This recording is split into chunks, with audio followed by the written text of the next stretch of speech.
Iran officially rejected the US ceasefire proposal.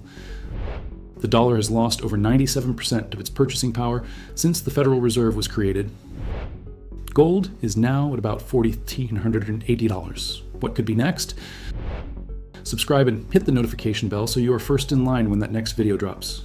What if I told you that the single event that crashed gold by 3% in one day was actually the best thing that could happen to long-term holders? I know that sounds backwards. I know your portfolio just took a hit, and I know the headlines are screaming panic right now. But stay with me, because what happened on March 26, 2026 is not what most people think it is. There is a much bigger story underneath this drop. A story involving geopolitical breakdown, dollar manipulation, and a very specific plan that smart money is already executing. Today, I'm going to walk you through exactly what triggered this crash. I'm going to show you the forces that most analysts aren't talking about, and I'm going to give you a clear, honest breakdown of what I personally think comes next. By the end of this video, you'll know the real plan, why 2026 could change everything, and how I'm positioning my own money. Let's get into it. Here are the cold hard facts. On March 26, 2026, gold dropped approximately 3%. We went from trading near all-time highs to suddenly crashing into the $4,124 to $4,439 range in a single session. That is a massive single-day move for an asset that is supposed to be a store of stability. So what happened? Iran officially rejected the US ceasefire proposal. That's the headline trigger. But let me explain why that matters so deeply to gold traders and why the market reacted so violently. When Iran rejected the peace deal, risk appetite across global markets shifted instantly. The US dollar surged. Oil pushed and held above $100 per barrel. Inflation fears spiked. And institutional traders started dumping paper gold contracts at a scale that forced prices down hard. Now here's what I need you to understand. This was not organic selling pressure from physical gold holders. This was the paper market doing what the paper market always does: futures contracts, leveraged positions, algorithmic sell triggers, Wall Street games. The COMEX futures market processes hundreds of times more gold volume than actually exists in physical form. Think about that. Hundreds of times more paper gold than real gold. When panic hits, those paper positions unwind fast and violently, and the price drops in ways that have almost nothing to do with actual supply and demand for physical metal. This is the layer that most retail investors never see. You watch the price drop and you think the world is selling gold, but in reality, a handful of institutional desks are unwinding leveraged positions, and you are left holding the emotional bag. Here is what is even more shocking. Despite this massive single-day drop, physical gold premiums at dealers barely moved. The gap between paper price and physical price is widening. That gap is a signal. And I'm going to explain exactly what it means later in this video. Let's talk about the big picture first. The US dollar is strong right now on a short-term basis. That's partly why gold dipped, but zoom out. The dollar has lost over 97% of its purchasing power since the Federal Reserve was created. 97%. The money printing that happened post-2020 has never been reversed. The US national debt is now above $36 trillion, and countries across the globe are actively moving away from dollar dependency. China and Russia are settling oil trades in yuan and rubles. Saudi Arabia is opening the door to non-dollar oil transactions. The BRICS nations are building alternative financial frameworks. This is de-dollarization. It is not a theory anymore. It is happening in real time. And every step away from the dollar is a step toward gold. Central banks around the world bought over 1,000 tons of gold for the third consecutive year in 2025. They are not buying paper gold. They are buying physical bars and holding them in their own vaults. When central banks act like this, you pay attention. Here is a driver that most people completely overlook. Gold is not just a financial asset anymore. It is a critical industrial material.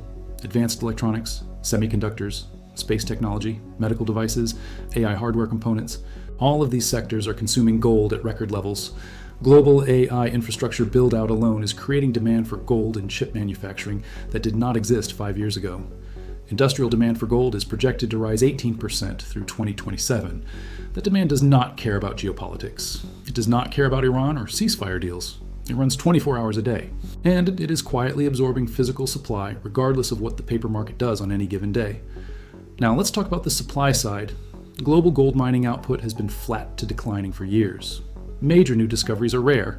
The easy deposits have already been mined, and the geopolitical environment is making extraction even harder. Active conflict zones in Africa are disrupting mining operations. Permitting delays in North America and Australia are slowing new projects. Energy costs for mining have surged with oil above $100. What if I told you the biggest buying opportunity of 2026 just opened up today? Gold dropped $126 in a single day. Silver crashed nearly $5 in 24 hours. Most beginners are panicking right now. Most beginners are about to make a massive mistake. But the smart money, I'm telling you, the smart money is doing something completely different. And by the end of this video, you will know exactly what that is. Stay with me. This is the price breakdown, the brutal truth, and the step-by-step strategy you need. Right now, today, March 26, 2026. Let's get straight to the numbers. As of this morning, gold is sitting at $4,239 per ounce. That is a $126 drop from yesterday's price. But listen closely. 1 year ago today, gold was under $3,100. That means even at today's dip, you're sitting on a metal that has climbed over 1,183 in just 12 months. That is not a crash. That is a correction inside a historic bull run. Now silver. Silver is at $67.30 today, down nearly $5 from yesterday. Shocking to see on screen, right? But wait, silver has risen more than 150% over the past year alone, according to Fortune. You read that right, 150% in 12 months. So why the sudden drop? 3 reasons, and you need to understand all 3. Reason number 1, profit taking. Gold hit a jaw-dropping all-time high of $5,589 in January 2026. Investors who bought at lower levels are locking in profits. That is normal, that is healthy. Reason number 2, a stronger US dollar this week. When the dollar strengthens even temporarily, metals take a short-term hit. This is not new. This has happened dozens of times in the last decade. Reason number 3, technical correction. After any parabolic move, and gold's run from under $3,000 to over $5,500 qualifies as parabolic, the market needs to breathe. This is not a collapse. This is the market catching its breath before the next move higher. On screen, this is not the end. This is a pause. Do not confuse a correction with a reversal, because the fundamentals behind gold and silver have not changed, not even slightly. All right, let's get practical. Here's your step-by-step guide to handling this moment as a smart investor. Step 1, breathe. Seriously, panic is the most expensive emotion in investing. Gold is still up massively year over year. Silver is still up over 150% from this time last year.